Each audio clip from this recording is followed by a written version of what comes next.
আমি ঘুমাতে পারি নাই। ওই দৃশ্য দেখ, আল্লাহর কসম, আমি শুধু ওই দৃশ্যই আমার চোখের সামনে ভাসছিল। আমি বিশ্বাস করতে পারি নাই মানুষ শুধু জালেম কিভাবে হয়, এত অত্যাচার কিভাবে হয়। জালেমের গোষ্ঠী, খুনির গোষ্ঠী। শোনো, এক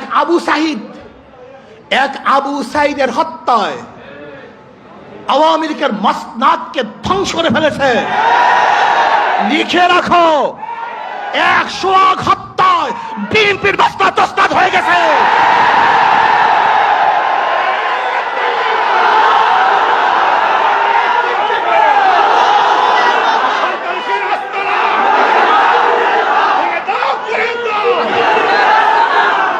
শোনো, তোমরা ভেবেছ গুম হত্যা মামলা বিএনপি ক্ষমতায় আসবে, এই ভয়ে তোমার সামনে সামনে মাথা নত করবে। শিয়াল মাথা নত করতে পারে, ইঁদুর তোমার সামনে মাথা নত করতে পারে, লুবিরা তোমার সামনে মাথা নত করতে পারে, দুর্নীতিবাজরা তোমার পায়ের মধ্যে তৈল মাধ্যম করতে পারে।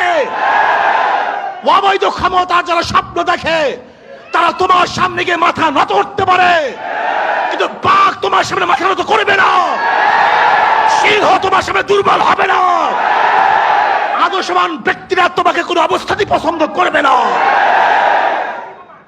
ভাইয়েরা আমার, আমি মানুষের বিবেক দেখছি। এই ঘটনা ঘটাবার পরেও বিবেকবান মানুষ যারা নিজেদেরকে শিক্ষিত দাবি করে, ওরা কিভাবে বিএনপি আওয়ামী লীগ করে আমার বুঝে আসে না। ওরা শিক্ষিত নয়, ওরা জ্ঞান পাপী।